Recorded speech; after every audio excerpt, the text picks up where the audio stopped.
Welcome to Unsolved Historical Mysteries. Why were these massive underground cities built? The hidden secrets beneath Cappadocia. Chapter 1. The discovery of a subterranean world. Section 1.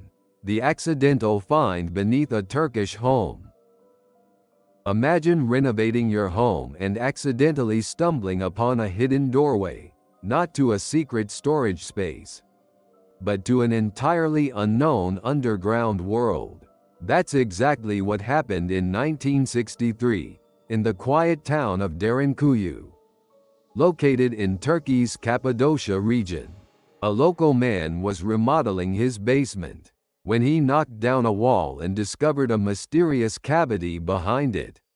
Curious, he continued exploring, only to realize that this wasn't just an empty chamber, it was a tunnel, and that tunnel led to another room, and another, and another.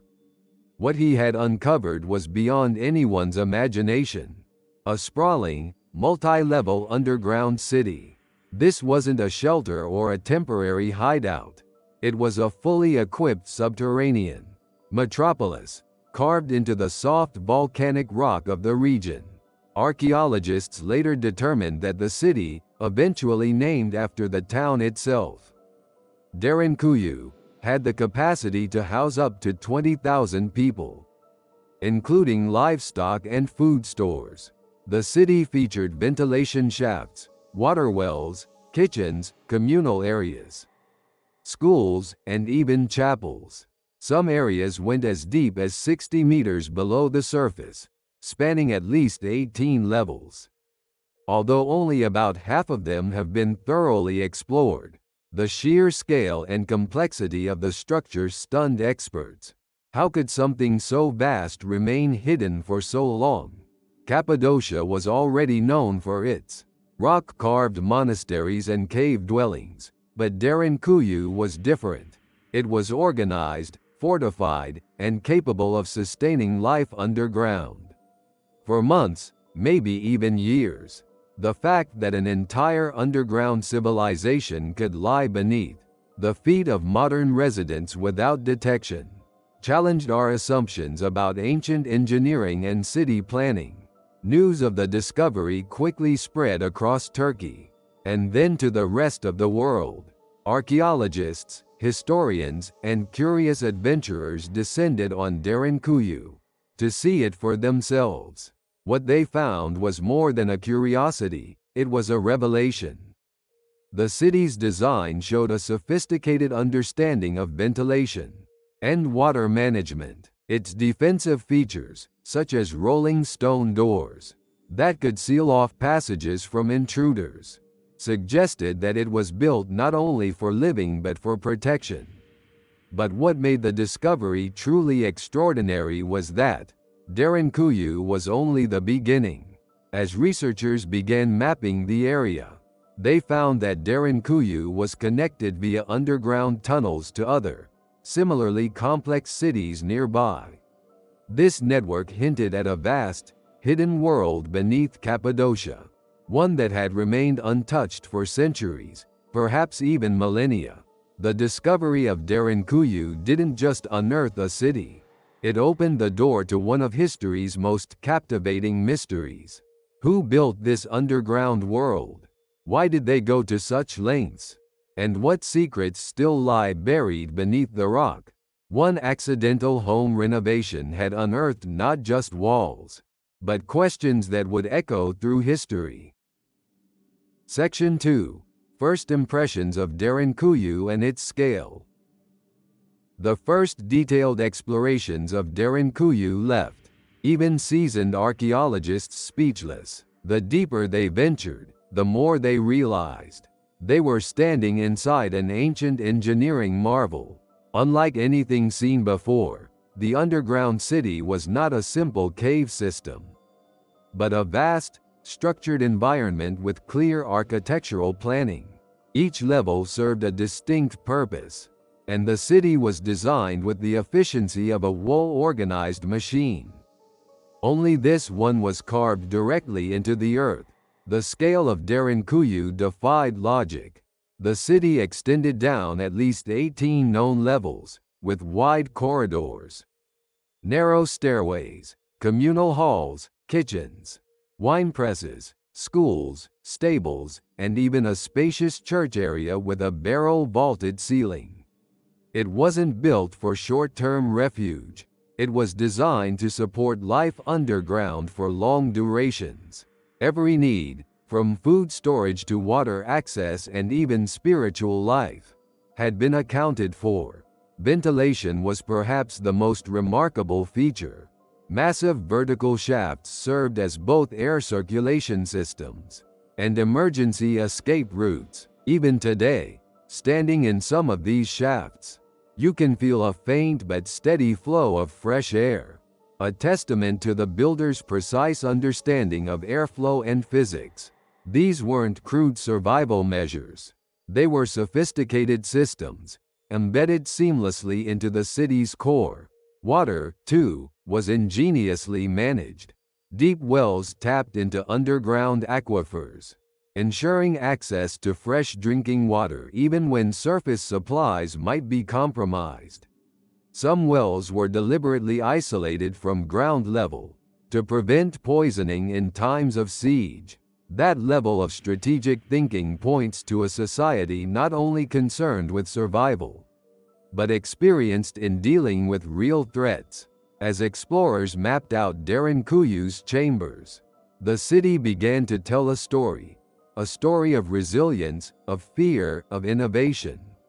Defensive features were scattered throughout, large circular stone doors that could be rolled into place to seal off passages, narrow corridors that forced enemies to move single file, and dead-end tunnels to confuse intruders. These weren't simply architectural flourishes.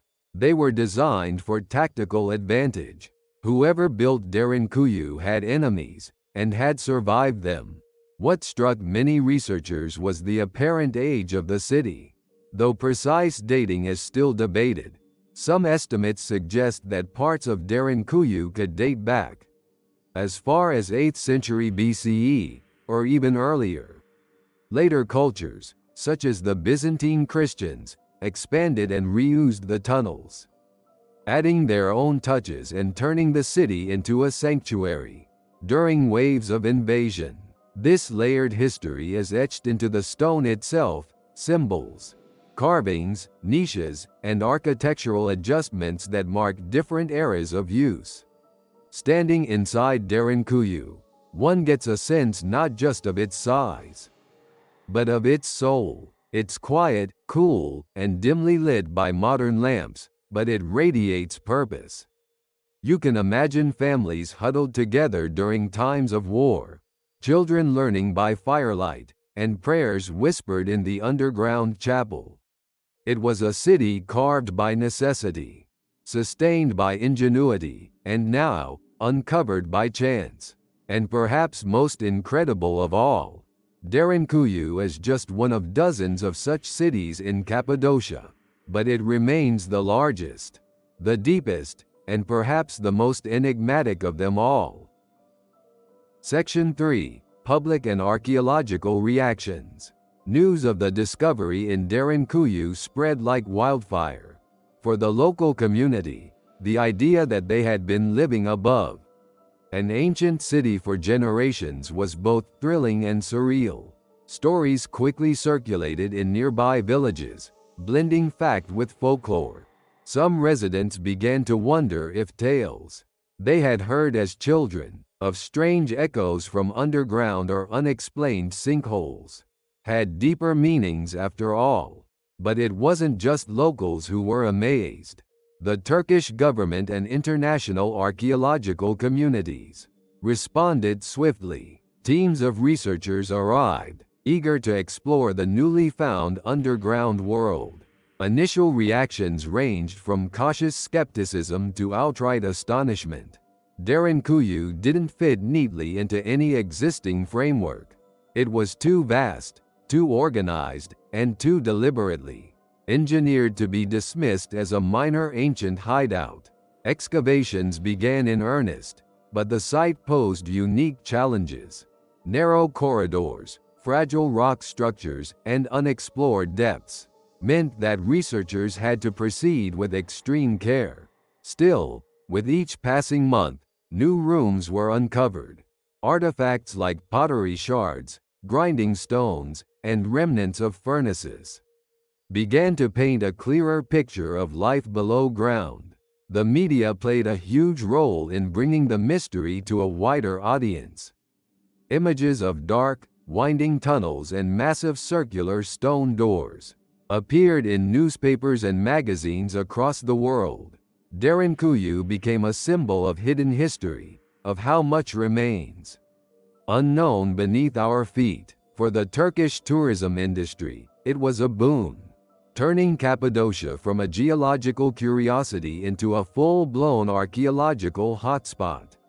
Scholars from various disciplines, history, architecture, engineering, even psychology, began analyzing the implications. How did ancient people plan such a complex structure? What fears or threats drove them underground? What does it say about human resilience and creativity in the face of danger? For the public, Derinkuyu ignited the imagination. It inspired books, documentaries, and even conspiracy theories.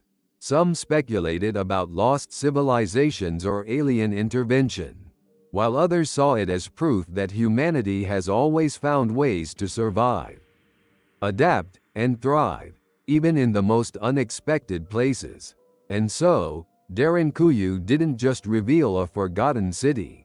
It sparked a modern fascination with the mysteries of the past, inviting everyone to wonder, if this was hidden for centuries, what else might be waiting to be discovered?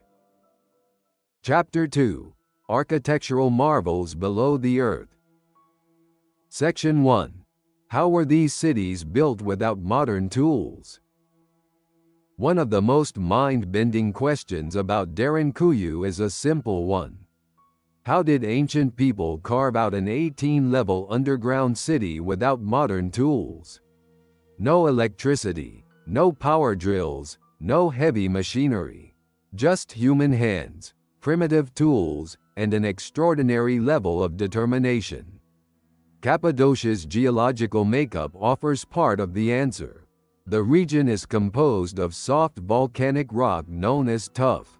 It's relatively easy to carve when first exposed to air, which allowed early builders to chisel out vast spaces using basic hand tools made of bronze or iron. But while carving into soft stone might seem simple, creating an entire city from it is anything but.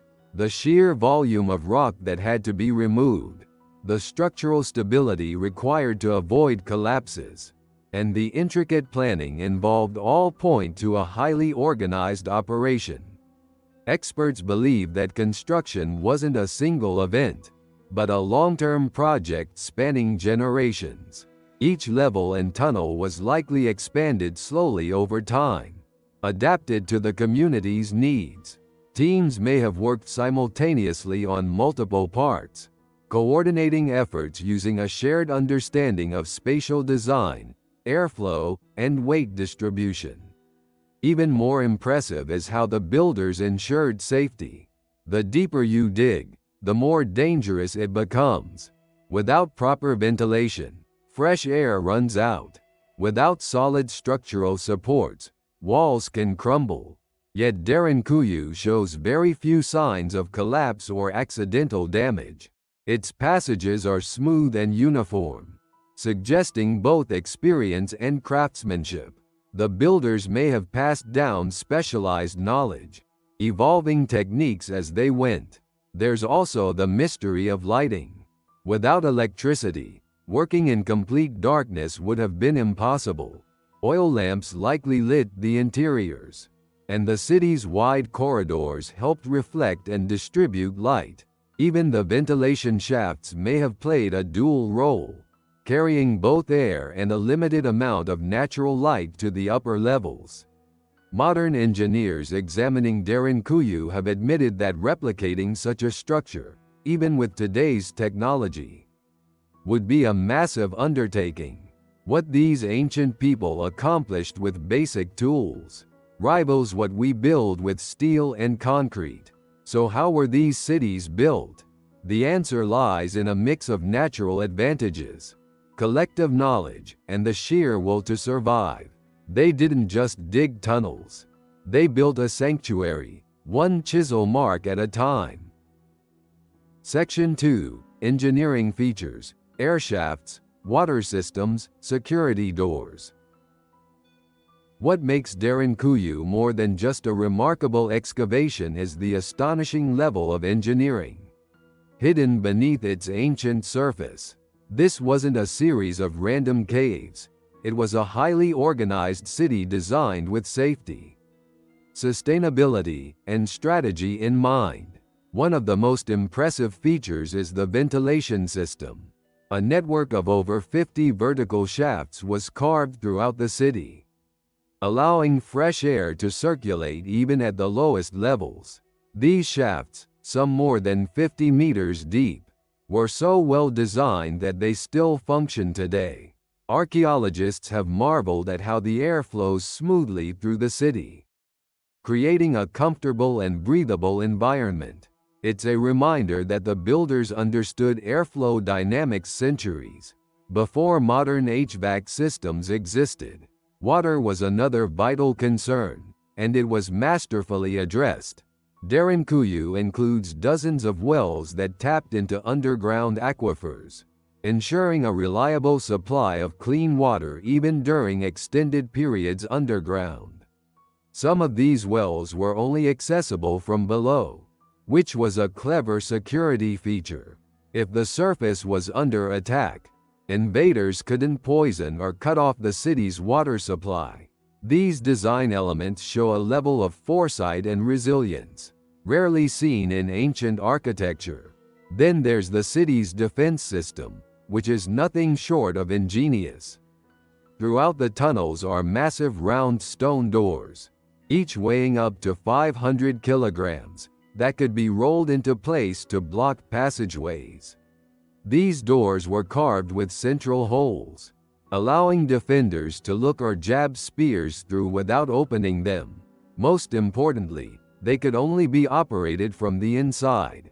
This made the city virtually impenetrable to attackers. Unfamiliar with the layout, some corridors were intentionally made narrow and low, forcing anyone entering to move slowly and in single file, making them easy targets in case of invasion. Others ended abruptly or turned sharply, designed to confuse intruders and create bottlenecks. These features weren't just clever, they were life-saving. Whether used during war, religious persecution, or natural disasters, Derinkuyu was designed to be sealed off quickly and remain livable for extended periods. Its infrastructure supported the survival of thousands, without contact with the outside world. In essence, the city's engineering tells us something crucial. This wasn't just a shelter. It was a fortress, a home, and a sanctuary, all rolled into one. Every tunnel, door, and shaft speaks of people who didn't just hide underground, they thrived there, protected by the genius of their own design. Section 3. A city for thousands. What daily life may have looked like. It's one thing to know that Derinkuyu could house up to 20,000 people. It's another to imagine what daily life in such a place might have actually felt like. When we think of underground living, we often picture darkness, silence, and isolation. But Derinkuyu challenges those assumptions. This was not a place of quiet despair. It was a living, breathing community, with its own rhythms and routines. Families likely lived in compact living quarters, carved into the walls, with stone benches and storage niches. Meals would have been prepared in communal kitchens, where food was cooked using fire pits and stored in cool chambers to preserve it. Wine and oil were pressed underground, and livestock may have been kept in designated areas. adding to the city's ability to sustain itself long-term. Children may have played in the wider corridors or helped with daily chores, like grinding grain or fetching water from the deep wells. In times of crisis, education and religious instruction likely continued underground. Archaeologists have found evidence of a chapel within Derinkuyu, complete with an altar and baptism pool, suggesting that spiritual life remained central.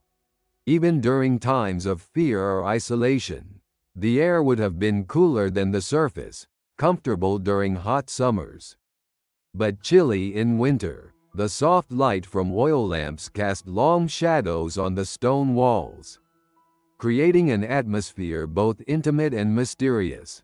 Communication likely occurred through a system of signals or runners, as the city's layout could easily cause someone unfamiliar to get lost.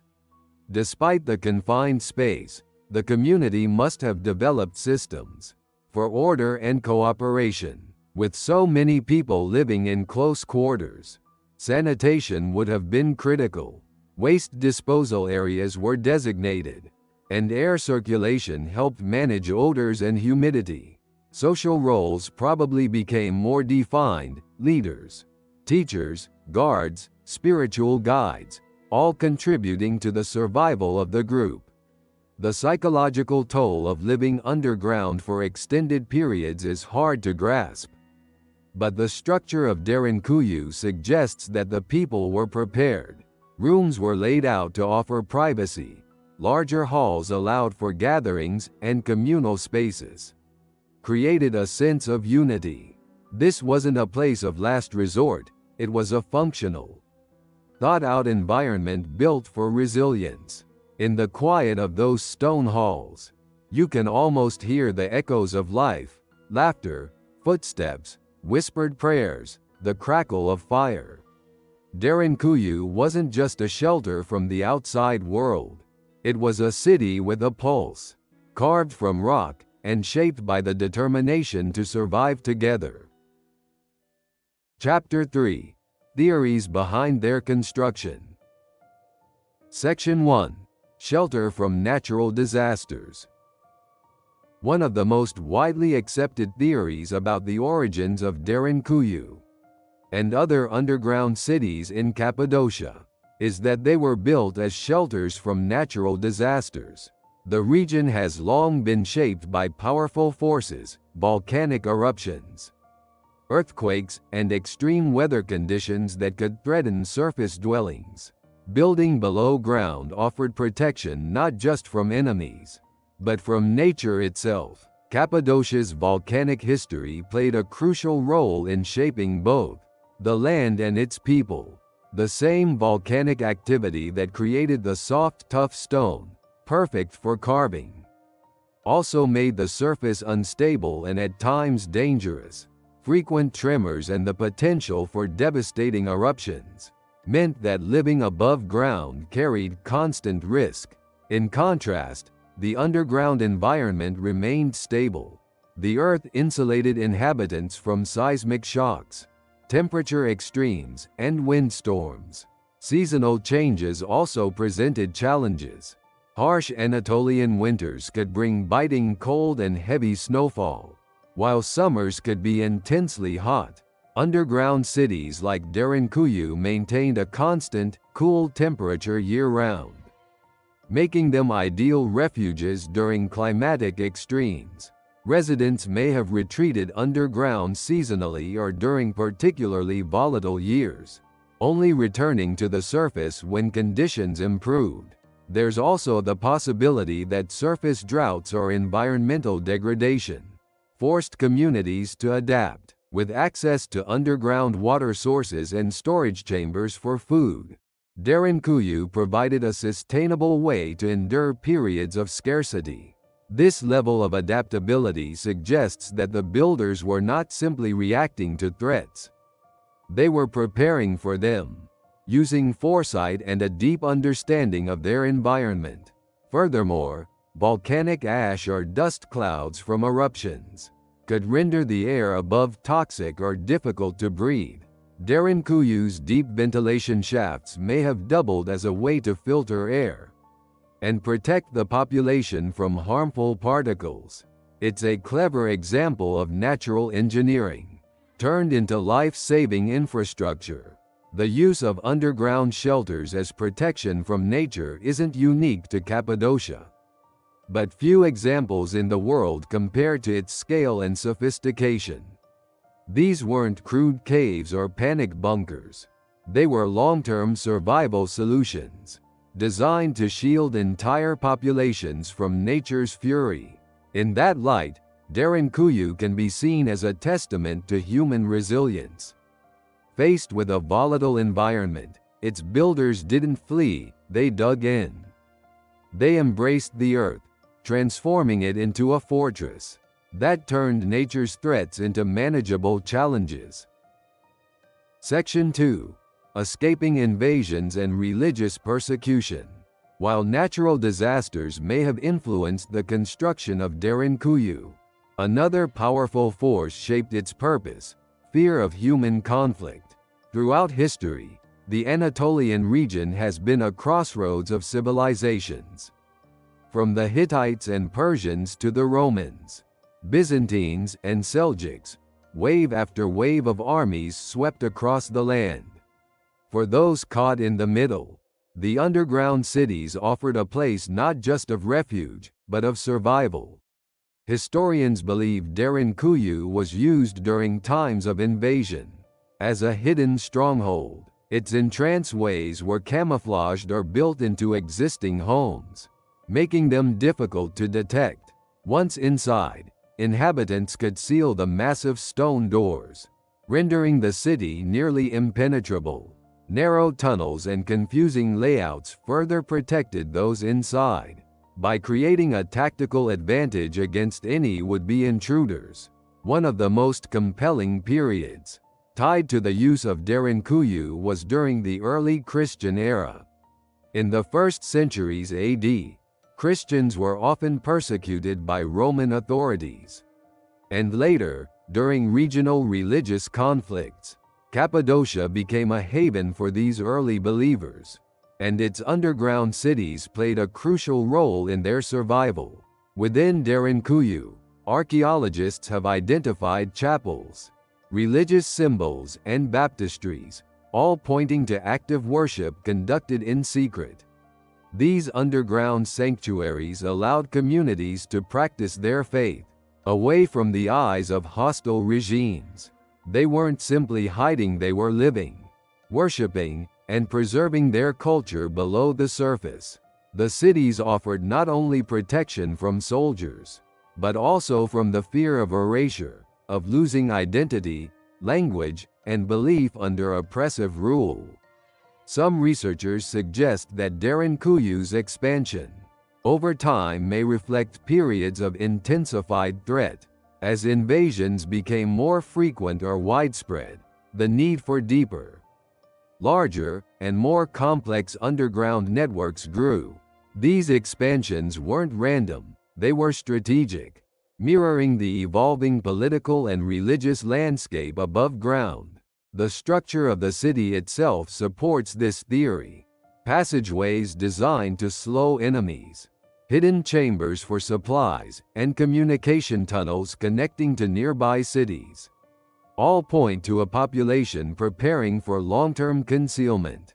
This was not a temporary hiding place, it was a deliberate choice, a calculated response to sustained danger. Derinkuyu wasn't just a shelter from swords and spears. It was a stronghold of belief, community, and endurance. In a world where survival often meant compromise or surrender, the people of Cappadocia chose another path. They went underground, and in doing so, they preserved their lives and their legacies. Section 3. A place for sacred rituals? Beyond survival and defense, some scholars believe Derinkuyu may have served a spiritual purpose, a sacred space for rituals, meditation, and religious life hidden away from the surface world. When you walk through the quiet corridors and enter larger, Vaulted chambers. There's a sense that this city wasn't just practical. It was also ceremonial. Among the most intriguing features is the presence of a large chapel area, complete with an altar and baptismal pool. These aren't just functional spaces, they're designed for communal worship. The arched ceilings, acoustics, and spatial layout suggest these rooms were meant for more than just hiding. They were intended to inspire reflection, devotion, and connection to the divine. The underground setting itself may have enhanced the spiritual atmosphere. Being physically beneath the earth has long been associated with rebirth, mystery, and transformation in many ancient belief systems. The descent into darkness, the stillness of the air, the distance from the noise of the outside world, all create an environment that encourages introspection. For early Christians and possibly even pre-Christian communities, Derinkuyu could have been not just a sanctuary from violence, but a portal to sacred experience. Some researchers speculate that rituals may have been held here that required secrecy or symbolic separation from the surface. The long corridors and chambers could have been used for processions or rites of passage. The fact that many of the religious symbols and architectural features appear to have been carefully preserved supports the idea that these were more than emergency spaces. They were places of meaning. Other clues come from the layout itself. Certain chambers are isolated, with limited access, suggesting they may have been reserved for special individuals, perhaps priests, spiritual leaders, or initiates undergoing religious ceremonies. The use of light and sound within these confined spaces would have created powerful sensory experiences, reinforcing the sacred nature of the rituals performed.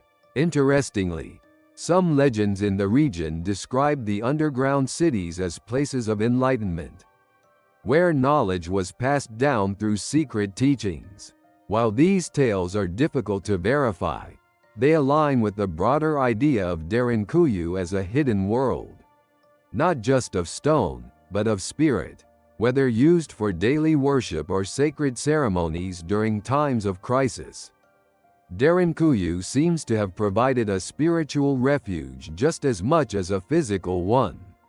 Its walls may not speak, but the architecture itself tells a story of a people who believed that, even in the darkest depths, light could be found. Chapter 4. Secrets Still Hidden. Section 1. Unexplored Tunnels and Unknown Depths. For all that we've uncovered in Derinkuyu, perhaps the most tantalizing fact is this: much of it still remains unexplored. Despite decades of research, vast sections of the underground city are sealed off, unexcavated, or simply too dangerous to enter. What lies beyond those blocked passages? More rooms, deeper levels, forgotten artifacts, or something entirely unexpected? Archaeologists estimate that only a portion of Derinkuyu has been safely mapped. Some corridors end abruptly at collapsed stone or heavy rock doors that haven't been opened in centuries. Others lead to shafts that drop steeply into darkness, too narrow or unstable to explore with traditional methods. These areas are potential gateways to even older or deeper parts of the city, preserved in untouched silence. The known sections of Derinkuyu already span at least 18 levels, but there are rumors of even more levels that descend further, possibly connecting to hidden chambers or ancient escape routes. Local legends speak of tunnels that continue for miles, linking Derinkuyu to other underground cities across Cappadocia. If these stories hold any truth, it could mean that Derinkuyu was not a standalone structure, but part of an extensive subterranean network, one built with coordination, planning, and purpose. Modern technology offers hope for uncovering these secrets. Ground-penetrating radar and 3D imaging are being used in parts of Cappadocia to identify voids and hidden spaces. Without the need for invasive digging, these tools have already revealed the existence of previously unknown cavities near existing tunnels, sparking excitement and caution in equal measure. Why caution? Because exploring these hidden areas comes with real risks. Ancient support structures may be fragile. Opening a sealed chamber could disturb delicate artifacts, or worse, destabilize surrounding tunnels. There's also the possibility of encountering low oxygen zones, or unexpected flooding. In some cases, archaeologists have chosen to leave parts of the city sealed, believing that the risk of damage outweighs the benefits of discovery. Still, the lure of the unknown is powerful. Every blocked tunnel suggests a story waiting to be told. Every shadowed corner might hold evidence of an era long forgotten. In a way, these unexplored sections keep Derinkuyu alive, not just as a historical site, but as an active mystery. It's a reminder that even in the age of satellites and global mapping, there are still places on Earth, and beneath it, that resist full understanding. As we continue to study and protect this ancient wonder, we must accept a simple truth. The underground city of Derinkuyu is not finished revealing itself, and perhaps that's part of what makes it so fascinating. Section 2. Legends of connections between cities. One of the most enduring mysteries surrounding Derinkuyu is the idea that it wasn't alone. That beneath the surface of Cappadocia lies a vast, interconnected web of underground cities. Local legends, echoed in whispers through generations, speak of tunnels stretching for miles, linking Derinkuyu to other subterranean settlements, like Kaimakli, Oskonik, and beyond. Could it be that these ancient cities were not isolated refuges, but part of a unified underground network? Some evidence supports the legend. A partially explored tunnel between Derinkuyu and Kaimakli, which lies roughly 10 kilometers away, has been discovered, though it is now blocked. Whether this passage was a planned route for communication, escape, or trade is still debated. What's clear is that the possibility of multiple cities working together beneath the earth challenges the way we view ancient urban planning. Why would such connections exist? One theory suggests that during times of invasion or persecution, a coordinated underground route could allow populations to move undetected between safe zones. Imagine being under siege in Derinkuyu and quietly relocating to another city without ever setting foot on the surface. It sounds like something out of a spy novel, but it's a strategy that could have saved thousands. Other possibilities are more peaceful. Trade and cooperation between neighboring underground cities might have been essential for survival. Sharing food supplies, water sources, or even skilled labor could explain the need for such tunnels. In this sense, the connections would represent a kind of ancient alliance. Small, subterranean communities working together in times of peace, as well as conflict. There are also symbolic interpretations. Some researchers believe that these long tunnels may have served ceremonial purposes, perhaps as pilgrimage routes or spiritual paths used during specific rituals. The experience of moving through narrow, dimly lit corridors for hours before emerging into a different city could have been part of a transformative religious journey. Despite their potential importance, most of these connections remain unconfirmed. Many tunnels are collapsed or deemed too dangerous to excavate. The lack of written records about the construction or purpose of these passages leaves much to speculation.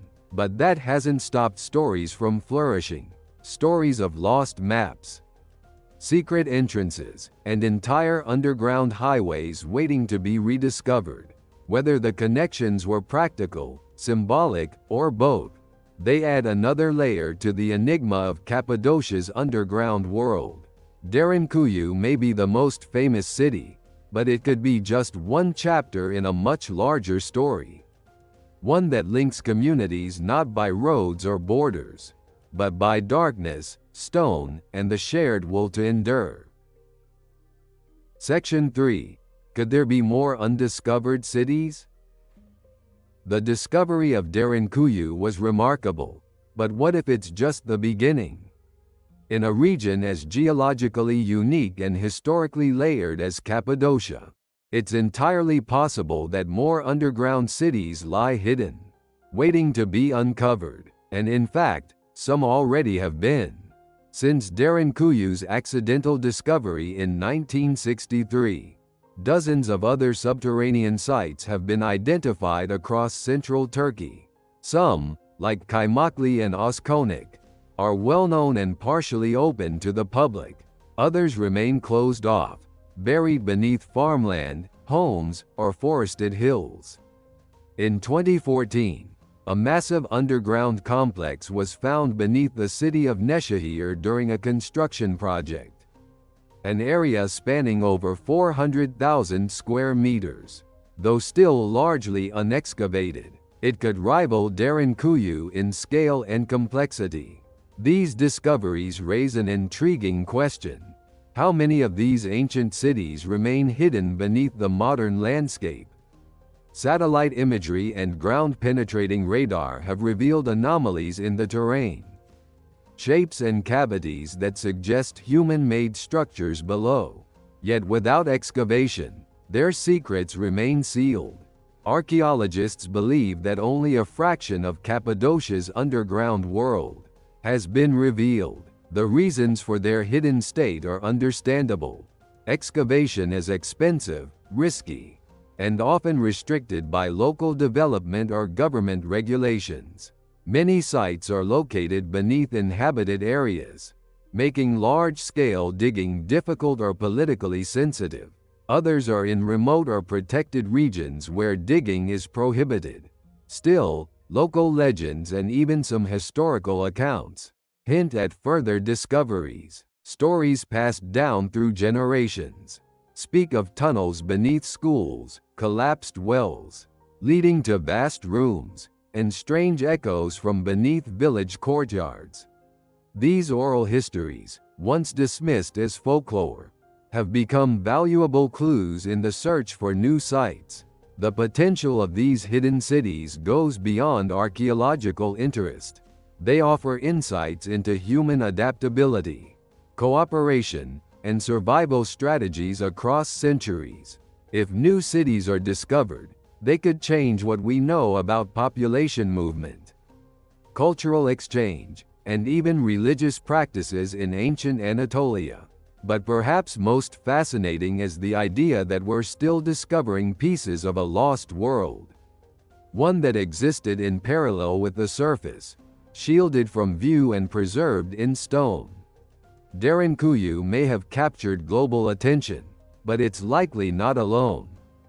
Beneath the earth, in silent darkness, entire civilizations may still be waiting to speak. Chapter 5. Ancient Cappadocia and its people.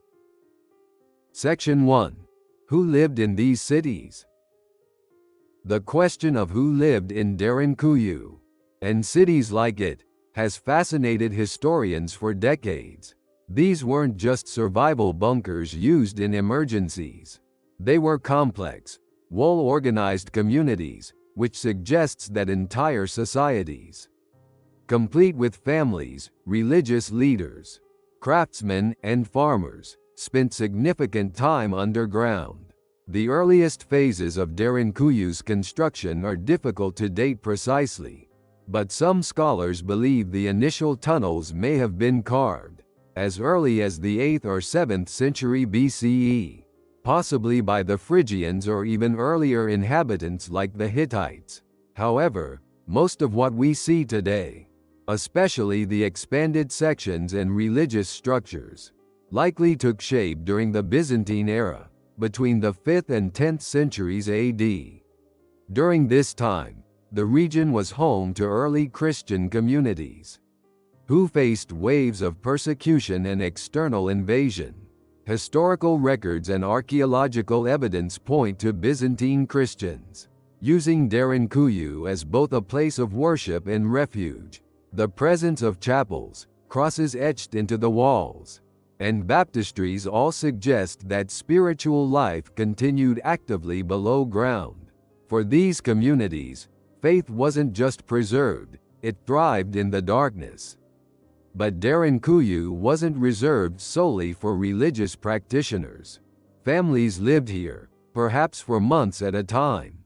Farmers who worked on the surface likely retreated below with their livestock when danger loomed.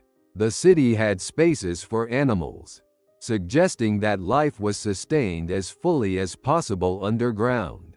Storage rooms kept grains and oil safe, while kitchens and communal halls hinted at shared meals and daily routines. There's also strong evidence that skilled workers and tradespeople contributed to the construction and maintenance of the city. Masons would have been essential in carving stable tunnels, while engineers likely developed and monitored the ventilation and water systems. Metalworkers, potters, and weavers probably continued their trades underground, keeping life functional even in isolation.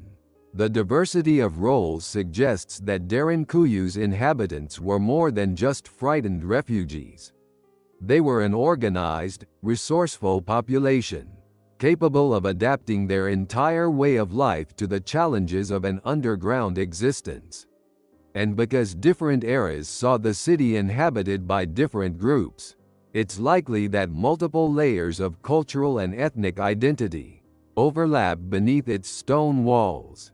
From early Anatolian tribes to Byzantine monks, Derinkuyu became a shared space across generations, a place shaped by necessity, yet maintained through cooperation and hope.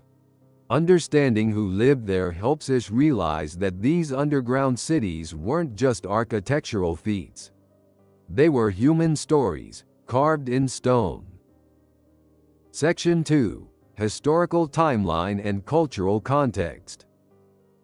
To fully appreciate the significance of Derinkuyu, we need to place it within the broader historical timeline of Cappadocia, a region that has served as a cultural crossroads for thousands of years.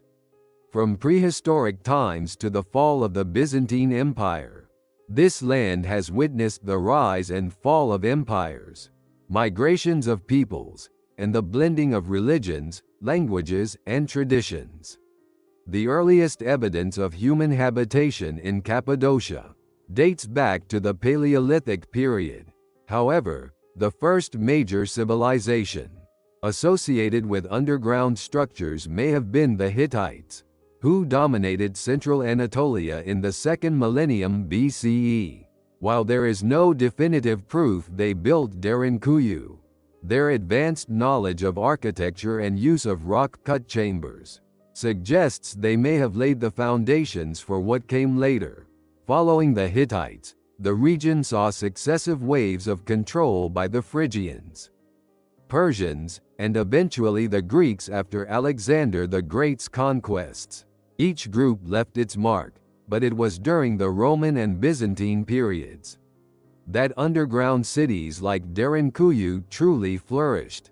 The 4th to 11th centuries AD marked a time of both religious transformation and geopolitical instability. Christianity had become the dominant faith in the region, but believers were often under threat from hostile invaders, including Arab raids during the Byzantine-Arab Wars. During this era, the need for secure refuge became urgent. Communities began expanding existing tunnels into full-scale cities beneath the surface. These expansions weren't just functional, they were cultural responses to an age of uncertainty. The underground cities became symbols of resilience, faith, and continuity. Derinkuyu and its neighboring settlements became sanctuaries, where people could live, worship, and preserve their way of life. The cultural context of Cappadocia is also unique due to its religious diversity. While predominantly Christian during the Byzantine era, the region also hosted minority groups over the centuries, including Zoroastrians, Jews, and later, Muslim communities. This complex religious mosaic may explain the diverse architectural features and symbols found within Derinkuyu, each layer a testament to a different people and time. After the Seljuk Turks took control in the 11th century, many of the underground cities began to decline in use. By the time of the Ottoman Empire, they had largely fallen into obscurity, remembered mostly through oral tradition and local lore. And so, for centuries, they remained hidden, forgotten by history until accidents and curiosity brought them back into the light. The story of Derinkuyu is inseparable from the story of Cappadocia itself. It's a microcosm of a region that has endured war, faith, and the constant push and pull of civilizations. Every tunnel is a timeline. Every chamber is a chapter in a history shaped by survival and the will to endure. Section 3. The blend of myth and documented history. When it comes to Derinkuyu, the line between myth and history is often blurred. And that's part of what makes it so compelling.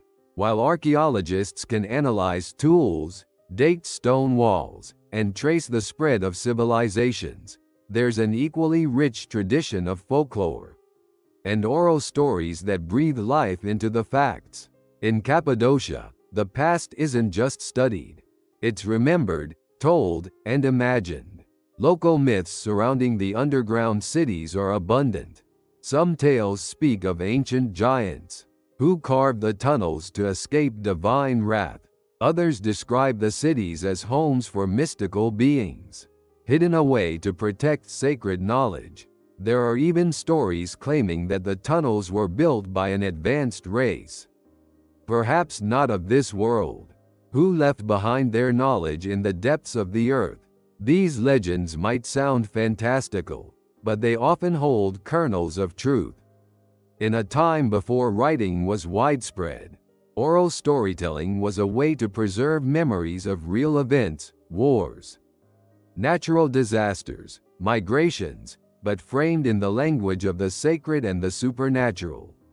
For generations, these stories kept alive the knowledge that something extraordinary lay beneath their feet. Even if the exact details were lost, historical texts, particularly from the Byzantine era, begin to fill in the gaps. Accounts of Arab raids in Anatolia, Christian persecution, and widespread displacement align with the archaeological evidence of expanded tunnel systems and religious structures underground. These records confirm that Derinkuyu and similar cities were not just the stuff of legend. They were vital sanctuaries during times of extreme threat. However, not all historical records are complete or reliable. Much of what we know has been pieced together from fragmentary documents, travelers' diaries, and religious chronicles, often written centuries after the events they describe.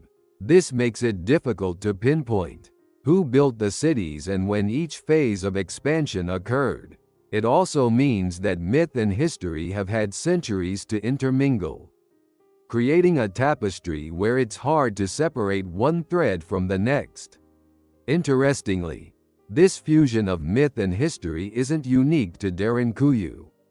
Many ancient civilizations, from the Maya to the Greeks, embedded their history within mythology. What sets Derinkuyu apart is how hidden it remained, its stories whispered, but largely unconfirmed until rediscovered in the modern era.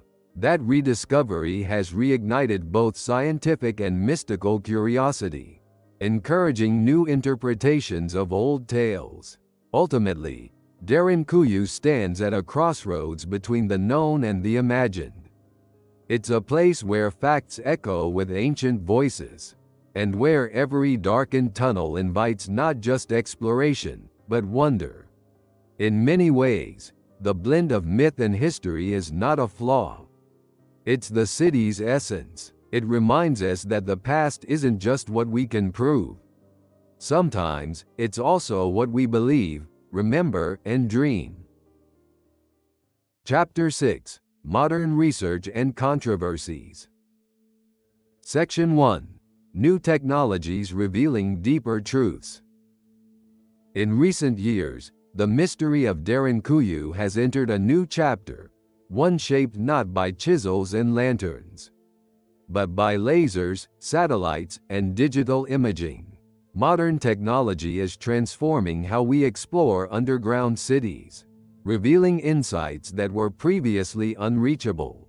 What was once hidden in darkness is now being illuminated with data. And every scan brings us closer to understanding the true scale and purpose of these ancient spaces. One of the most valuable tools in this effort is ground-penetrating radar, or GPR. This technology sends radio waves into the Earth and measures their echoes to detect structures beneath the surface. In Cappadocia, GPR has identified voids, chambers, and connecting tunnels that were previously unknown. Some of these findings suggest that Derinkuyu could be even larger than current maps indicate, with potentially unexplored extensions lying beneath modern towns. 3D laser scanning is also changing the game. By scanning rooms and passageways in precise detail, researchers can create accurate digital models of the entire city. These models allow experts to analyze structural integrity, airflow dynamics, and architectural patterns without disturbing the fragile site. They can also simulate how the city might have functioned when occupied, tracking how smoke moved through the ventilation system, or how people navigated the tight corridors. Drone-based thermal imaging has been employed in some areas to detect temperature differences in the ground that might indicate hidden chambers. Combined with satellite imagery, this approach is helping archaeologists target specific areas for future excavation, reducing the need for risky, wide-scale digging and allowing for a more strategic, respectful approach to discovery. In addition to structural exploration, advances in material science have allowed researchers to analyze the tools, pottery, and organic remains found in Derinkuyu with greater precision.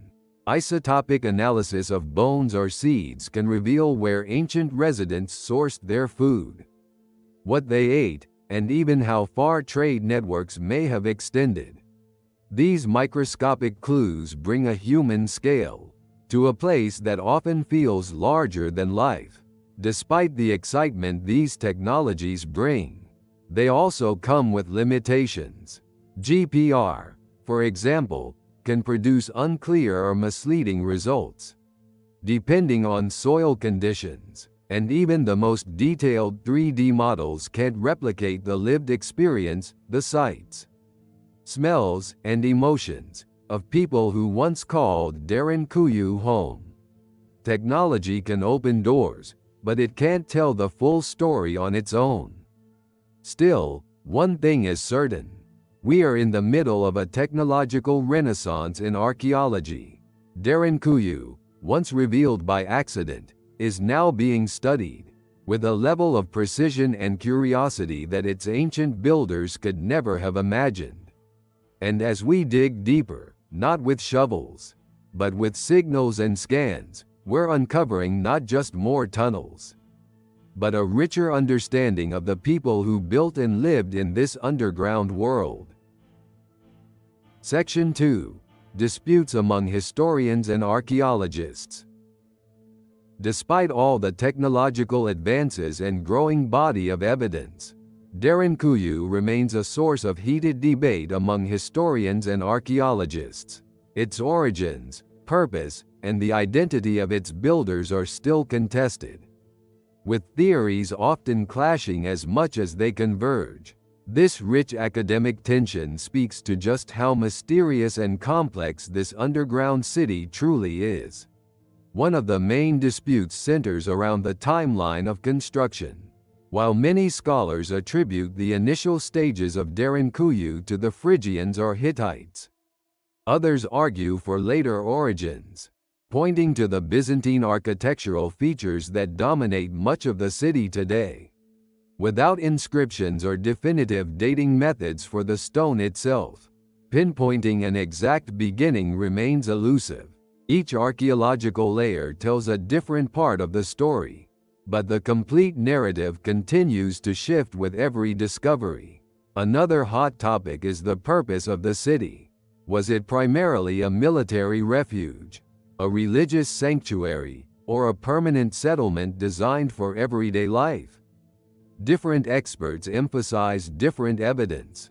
Some highlight the defensive features, narrow corridors, rolling stone doors, and hidden entrances, as proof of a wartime function. Others point to the religious symbols and chapels, as signs of a deeply spiritual society that built Derinkuyu as a place of worship and retreat. And some go further still, suggesting that it was a long-term subterranean habitat, used seasonally or permanently depending on the era. Even the engineering marvels of the city spark debate. How did ancient builders calculate ventilation so precisely?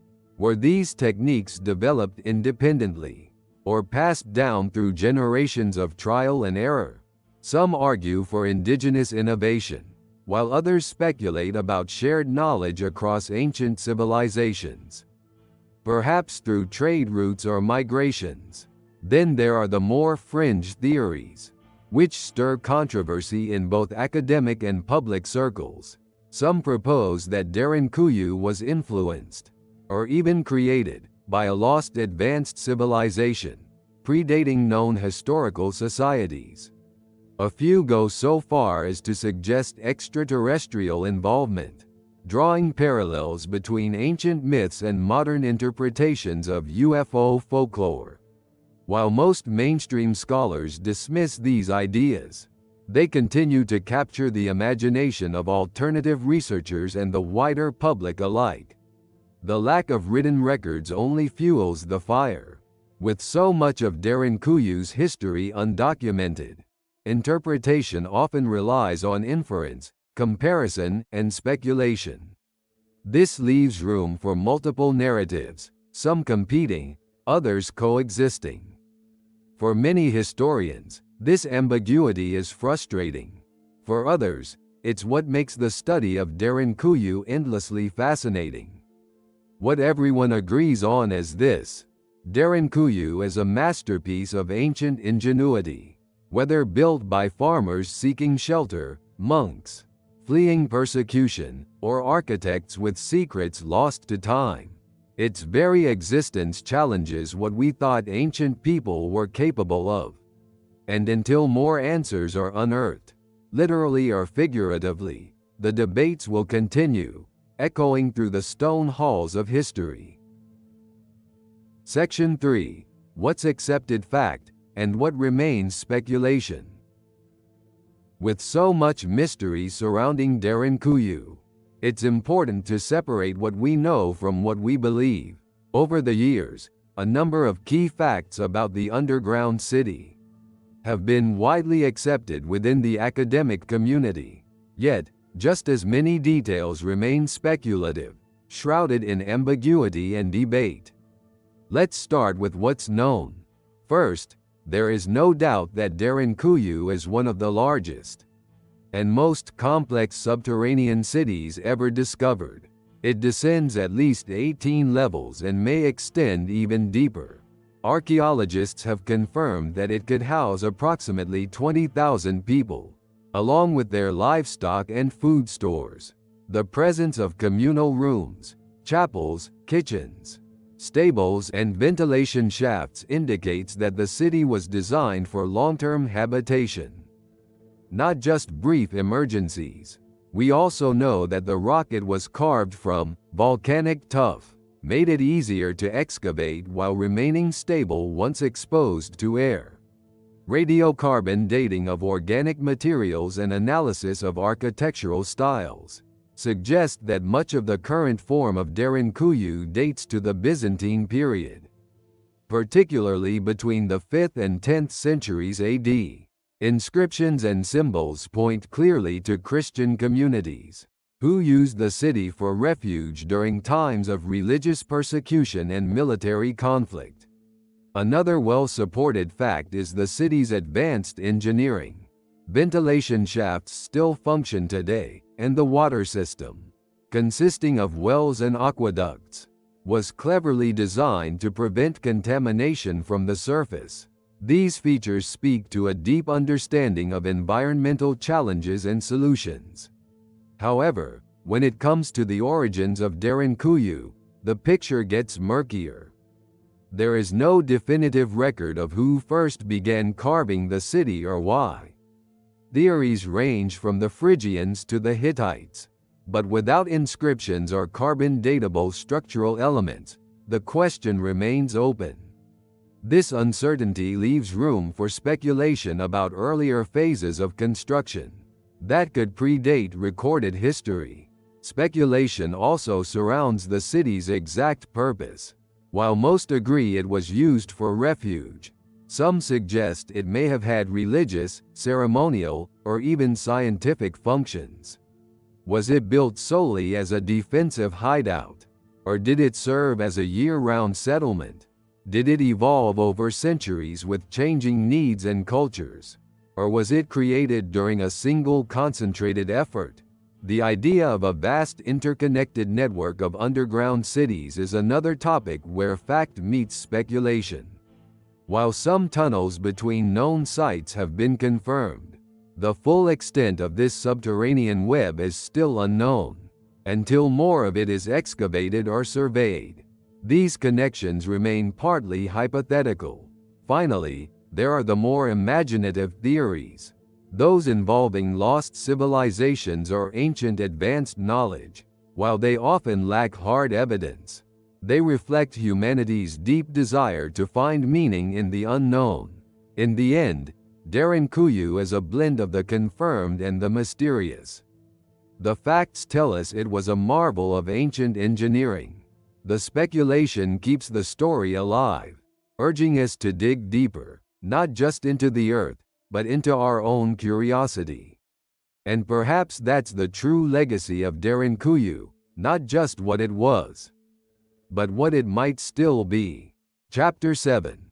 What can we learn from the underground? Section 1. Lessons in Survival and Resilience. Derinkuyu isn't just a relic of the past, it's a lesson carved into stone. A monument to human survival against overwhelming odds. For all the mystery that surrounds it, one truth shines clearly. The people who built and used this underground city were incredibly resourceful, resilient, and adaptable. In a world filled with natural threats and human conflict, they didn't run, they dug. At its core, Derinkuyu is a story about survival. Its inhabitants faced war, religious persecution, and environmental instability.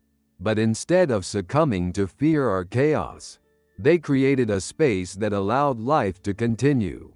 They brought their families, their livestock, their rituals, and their knowledge underground, reshaping the very concept of community. In doing so, they demonstrated that survival isn't just about escaping danger. It's about creating stability in the midst of it. Their ability to thrive underground speaks to an incredible level of preparation and cooperation.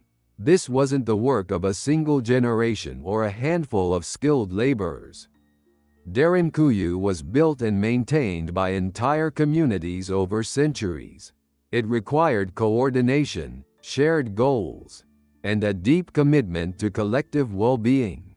In today's world, where survival is often framed as an individual effort, Derinkuyu reminds us that endurance is often most successful when it's a communal act. There's also a lesson in adaptability. These ancient people didn't try to conquer the land, they adapted to it.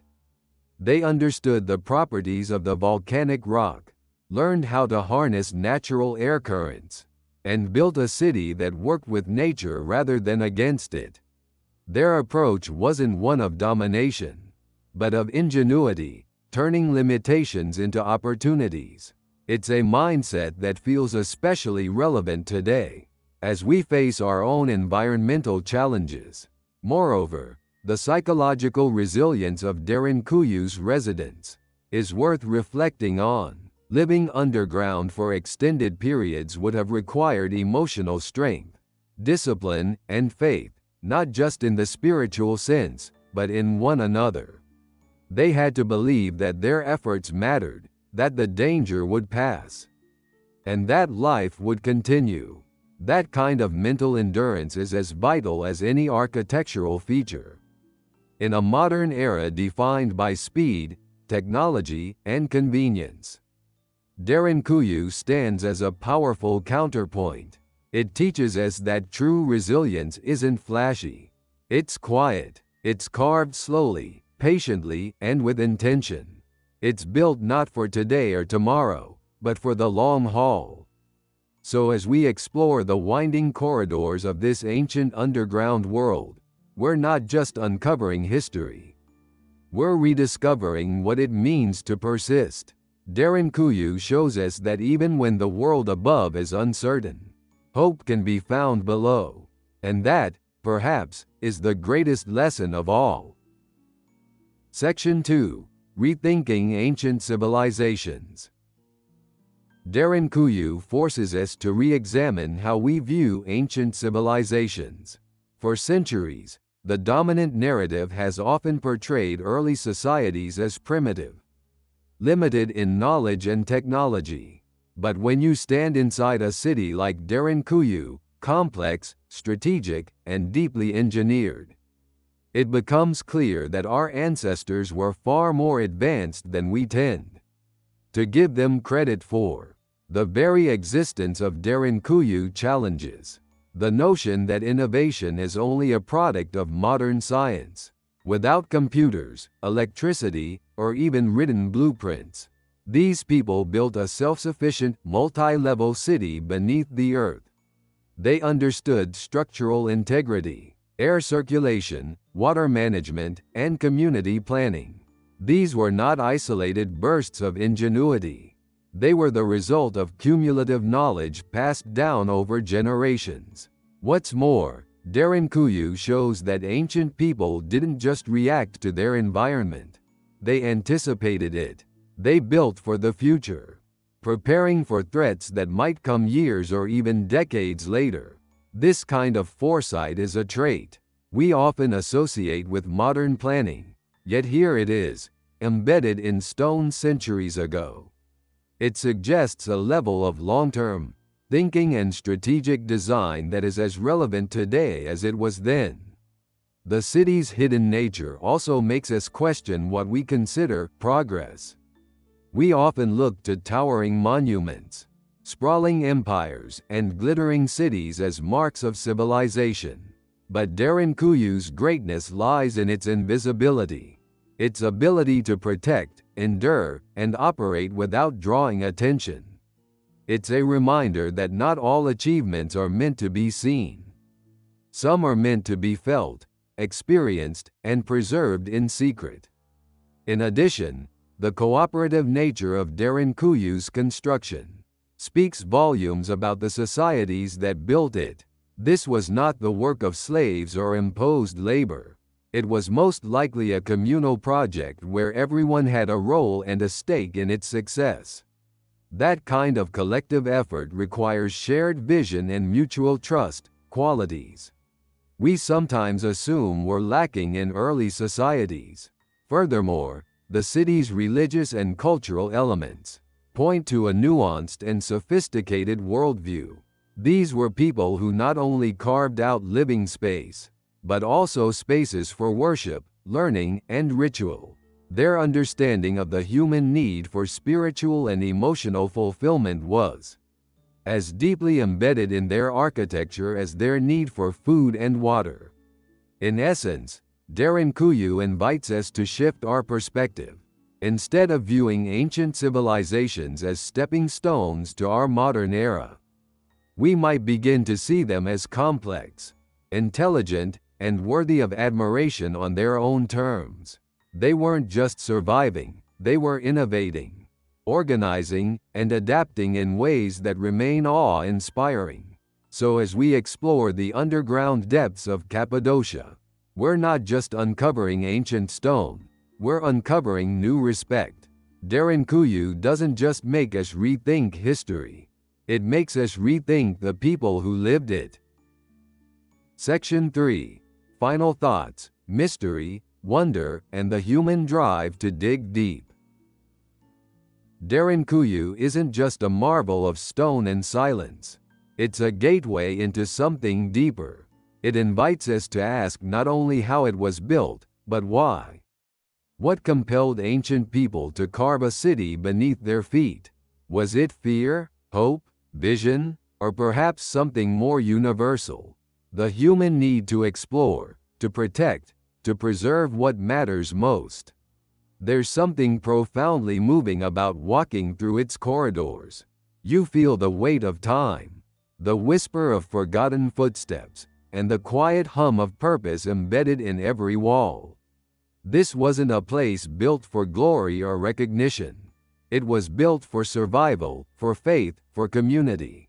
And in that, it speaks to something deeply human.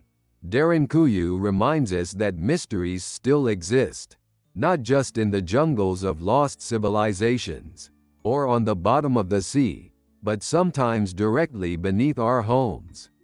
In a world where satellite maps can scan the globe, and algorithms predict behavior, there's still something thrilling about the unknown. Something sacred about secrets that time has kept safe. What drives us to dig, to uncover, to understand? Is it curiosity alone, or is it the belief that beneath every layer of dust and stone, there's a piece of ourselves? A shared story that binds us to those who came before. The people of Derinkuyu may never have imagined their city would one day be illuminated by electric lights and filmed for millions to see. But in carving it, they left behind something more lasting than memory. They left a message that we endure, that we create, and that we wonder. And it's that wonder that keeps us searching. It's what fuels archaeologists as they squeeze through tight tunnels and study ancient tools. It's what inspires historians to pore over incomplete records. It's what draws travelers from across the world to descend into the cool depths of Cappadocia, hoping to feel a connection that words alone can't explain. Derinkuyu may never give up all its secrets. Some doors may remain closed. Some tunnels may stay untraveled. But maybe that's not a flaw. Maybe that's part of the magic. In a time when so much of the world feels known, it offers a reminder that mystery still has a place. And sometimes, that's exactly what we need, to not just learn, but to wonder. So the next time you feel the solid ground beneath you, remember, history might be right below your feet, waiting, whispering, and urging you to dig a little deeper.